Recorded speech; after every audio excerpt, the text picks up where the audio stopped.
Here we go. Hello, Westminster. My name is Boyd Taylor, and I'm here to talk about the fall edition of the Westminster Writers' Journal and visit with one of the contributors. The Writers' Journal is a platform for creative expression, whether poetry, memoir, nonfiction, or fiction, by Westminster residents. Copies of the inaugural spring edition are still available in the little store if you didn't pick yours up. The fall edition with 45 resident contributors will be arriving in mid-November. My guest today is one of those writers, Ruth Subramanian. Ruth and her husband, Monty, moved to Westminster earlier this year. Good day, Ruth. Good morning. How are you and Monty getting along in these strange times? We're doing really well, and we're so happy we got settled here back in January. So we had 2 full months of socializing and being able to meet people before things kind of changed. But they're taking really good care of us, and we keep busy. 3 mornings a week, we do our senior fitness class virtually with the YMCA online, and other 3 days, weather permitting, we get out and take 3-mile walks. At least one time a week with our son, who is the reason we moved to Austin. And of course, he can't visit us here, but we walk together, so we get to see him that way. Well, that's good. I'm glad. It sounds like you're being very proactive in fighting the isolation or the containment that some of us we all stay connected. On Sunday morning, we go to 2 church services with of course, online. But Atlanta, where we were very active for 30 years, they're an hour ahead of us. So we can go to their 10 o'clock service at 9 o'clock, stay for coffee, Zoom coffee, stay connected with friends there, and then switch to the church service here. So we keep busy. It's a great day to spend a Sunday morning. Yes, it is. Yeah, congratulations. Don't have to get up and go anywhere. Yes. So what do you miss the most? From Atlanta? Well, we were there over 30 years, so friends and activities. We were very active in our church and had good friends, and so we miss them, of course. Yeah. Well, I enjoyed visiting with Mani a week or so ago and hearing about his boyhood in India. Your upbringing was not quite that exotic to Americans, natives, I guess. You were born in Chicago? That's correct. Born and lived there till we got married, and then spent a couple years at West Lafayette, Indiana, Purdue University. Monty by then was an assistant professor. He'd come as a graduate student, and I finished my college education. I took 5 years off between the first 2 years at a community college. I was working as a secretary, and then finished up with a BA in English at Purdue. At Purdue, yes. Yeah, engineering school, you usually don't go there for English major, but that's where we were living, so that's where I went to school. So how did you and Monty meet? Well, I was working as a secretary at Zenith Radio Corporation, the engineering department. Research department down the hall hired graduate students for the summer jobs, 1 per summer. And I started dating one of them one summer, an American from Chicago, and that continued through the school year. And the next summer, he went off on another assignment, but they hired Monty for the summer job. And so my boyfriend introduced us and asked me to take good care of him, and I still am. So where was the wedding? In West Lafayette. By then, my parents had moved from Chicago down to Texas. My dad was a native Texan. He's a UT graduate, and he was a native Texan, went north, set up in Chicago. So I have some Texas roots connections. So by then, we had a lot of friends in West Lafayette, so the wedding was there. And the first 2 years we were married, we were right there. Right after marriage, we moved to New Jersey. Mommy started a job at Bell Telephone Laboratories. Yes, that's when he was working for Bell Labs. Yeah. So did his family come over for the wedding? No, they did not, and they actually weren't too happy about this marriage at the time. I did not meet my in-laws, Monty's parents, until we'd been married 7 years, had 2 children, and finally made our first trip there. Oh my. But by then, I think the grandchildren helped, and the fact that we were That usually, happy, and yeah. they totally have accepted me. But no, they did not come to the wedding. And your parents, however, got Well, to, they knew Monty and exactly, they knew him yeah, personally, yeah. so they had some reflections initially, but they totally accepted him. Yes. Yeah, thank you. Well, different cultures. It takes some Yes. times it's harder for in some cultures for to adapt to other ways, but I guess Monty was the first in his family to ever leave the country. That was a big thing in yeah, 1959, to leave India to go all the way to the United States. yeah, And his family is very Orthodox Hindu, so yes, it's a little harder yeah. for them, but they They're came out. higher caste Brahmin, yeah. So when you and Monty married, he was an associate professor, assistant at Purdue. Yes, when we got married and then started the job at Bell Labs, right? Yeah. So when you when did he propose to you? Did he say, "We're going to have a worldwide career, and we're going to move? We're going to be, I'm going to be working all over the world, and we're going to have a wonderful time living in No, different no. Well, places." we didn't work all over the world. He worked in India, in Yeah. Chennai, back in his hometown for 5 years, 2005 to 10. But that's the only place we've lived abroad, so we haven't been Yeah. all over the world. But no, he didn't mention that. Yeah. So you and Monty, you were in New Jersey when he was with Bell Labs, and then you were at Atlanta and Georgia Tech and Institute there. And did you went back to Chennai when he was working there, or did you stay in Atlanta? Oh, well, in 2005, he had an invitation. He had written a textbook when he was teaching at Georgia Tech on network management that they were using at the Indian Institute of Technology. And they invited him to come in 2005 to be a visiting professor for 1 year. So naturally, I went with him because he still had a lot of family there, and it was a good chance to kind of reconnect with them. So we went for 1 year, and then halfway through the year, he started running a network management company that was kind of struggling, and things take a little longer there. And so at the end of the first year, well, can you stay one more year? It's going to take a little longer. And this continued. We ended up living there for 5 years. But by then we were really ready to come back to Atlanta. But Yeah. it was a great opportunity we visited over the years.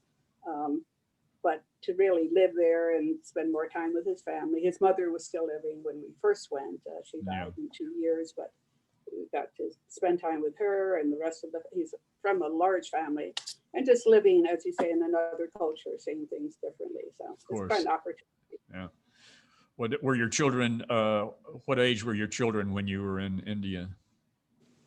They were all grown up by then. They were all grown by then. Yeah. But they're really close to all their cousins and aunts and uncles there. They've got good relationships in spite of distance. Yeah. So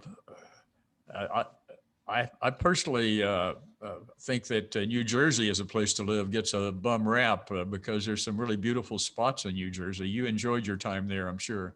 Yes, we did. Yeah, both the children were born, totally grew up in New Jersey, and yes, we were close to the shore, a few miles from the beach, Jersey Shore, and so yes, we enjoyed. What was the name of the city where you lived? It was a little town, Fairhaven. Fairhaven. Monty was on the school board, both the kids. We moved there from another house in New Jersey when our son was starting kindergarten, and we left when our daughter graduated from high school. So they had all that years of education in one place. And Monty was on the school board, and great place to raise children. That's good schools in that section. Yes, we moved there for the schools. Yeah. So you probably don't want to say, I'm sure there's good parts about every place you've lived, but did you have a preference?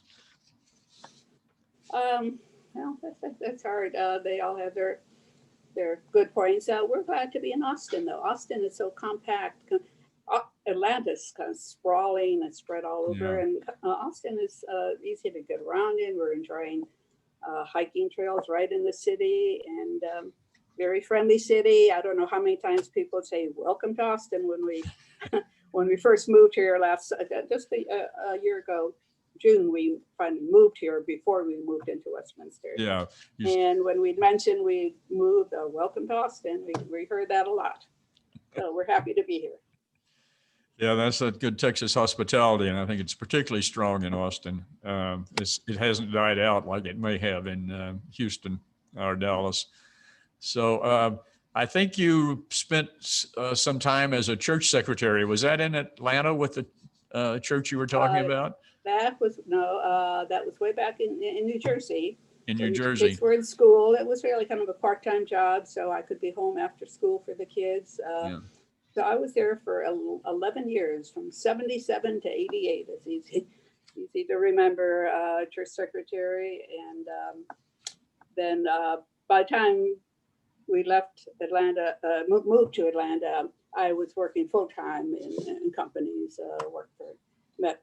I always view the church secretary or as sort of the peacemaker, or the one who has to who has to listen to all the parishioners but save the pastor from a lot of the conflict. Is that a correct in a way, duties?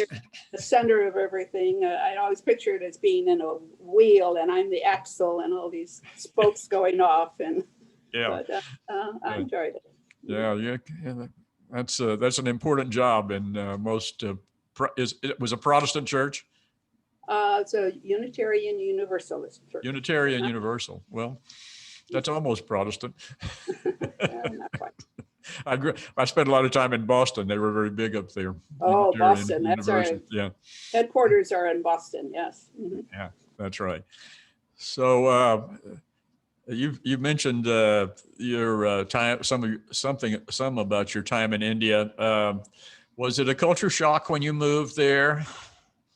A little bit, yeah. Yes, it took some adjusting, but we lived right on the campus. Okay. So I had a bicycle. Yeah. I could ride it all over the campus. I enjoyed that. I never went outside the gate. The traffic there is quite different. Yeah. Culture shock. That was in Chennai? In Chennai, which is Chennai, yes. It's the fourth largest city. You don't hear about it as much, but it's a big city with crazy Indian traffic, but people very friendly, and so we enjoyed living there. So you have any trouble with the language? English was, did you learn any Tamil or?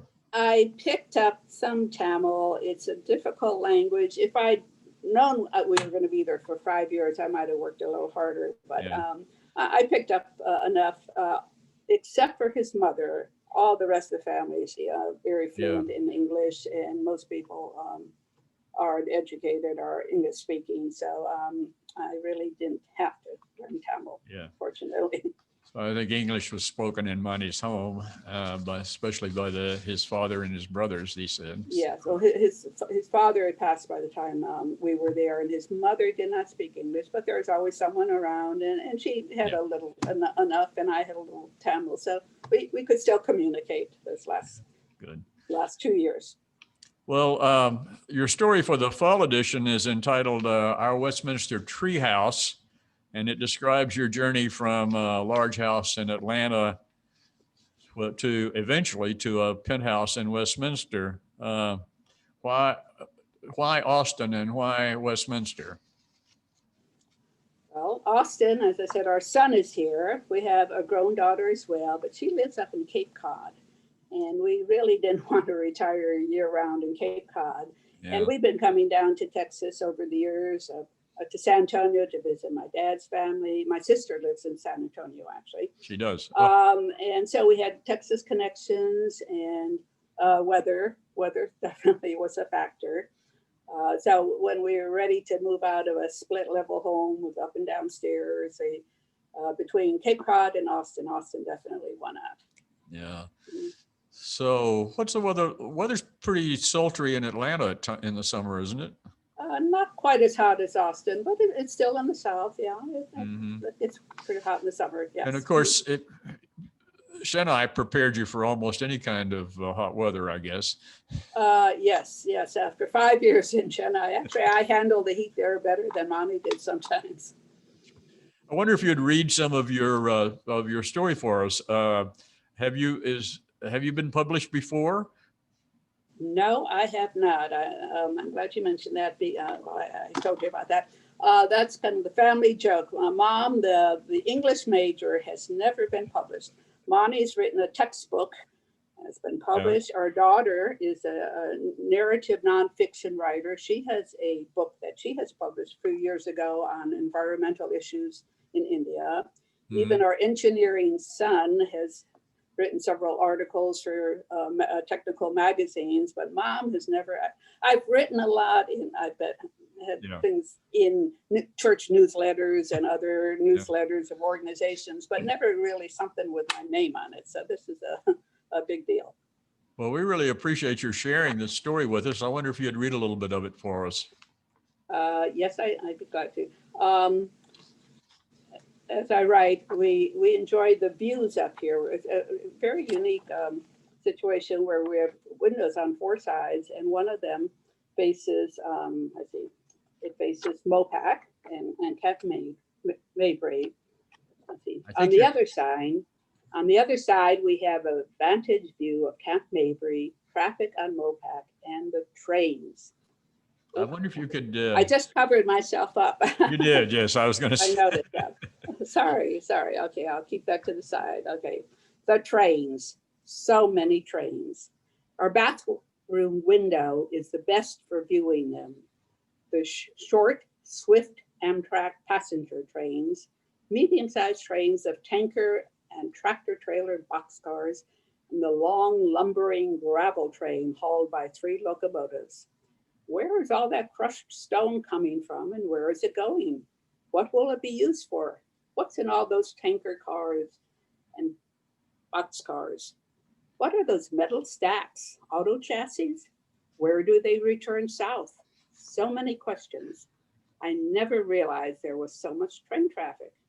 In over 7 months, when I wrote this, in over 7 months, there's only been one southbound train. I don't have the patience, but Monty has counted more than 100 cars on one. Sorry for covering myself up there. No, that's well, that's really good. I see the trains too, but you mentioned they all seem to be going north. Do trains ever come south? Rarely. When I wrote this, we've been here 7 months. I'd only seen one. Since then, there've been maybe 2 at the most 3. So I hope somebody who hears this or reads this in the journal. There has to be some questions. There has to be some way those trains get back down there so they can load up with gravel again. But exactly.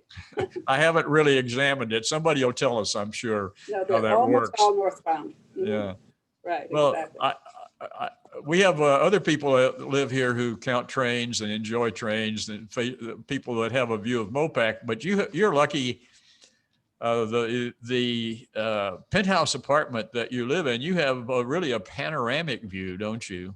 Exactly. Yeah, that's what I write about. And as I said, penthouse sounded too fancy, too highbrow for us, so we call it our treehouse. You live in a treehouse, yeah. But we're right up, kind of above the tree in the Preston patio. There's an oak tree right outside our front window, and we're just slightly above that. So. Well, you're right beautifully about that. I hope you'll write again for us in our next volume.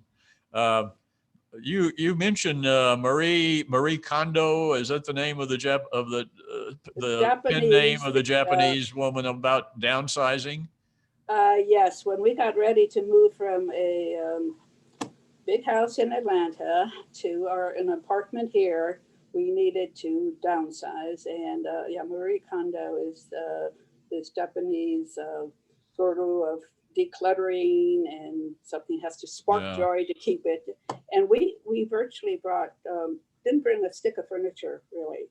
We brought our artwork, of course, and boxes of paper and personal items, but we didn't bring any furniture. So we totally had to furnish the 2-bedroom apartment before we moved in. So. Well, congratulations, because I think you may be the only person I've ever talked to at Westminster that didn't bring way too many things. So we certainly did. We've downsized twice since we got here.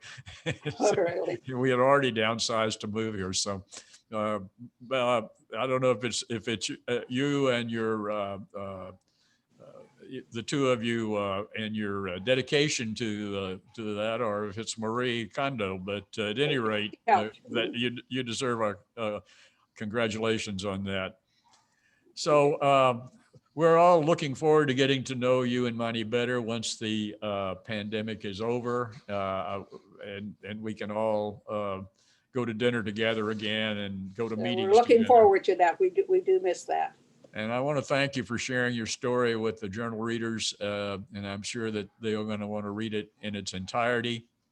So thank you again. And to all of you watching out there, the Writers Journal Fall Edition will be here in a matter of weeks, and we'll keep you advised. My dog is telling me it's time to stop this meeting. So this is Boyd Taylor saying thanks again to Ruth Subramanian, and thanks to all of you Westminster residents for tuning in. We'll see you soon, and please stay safe.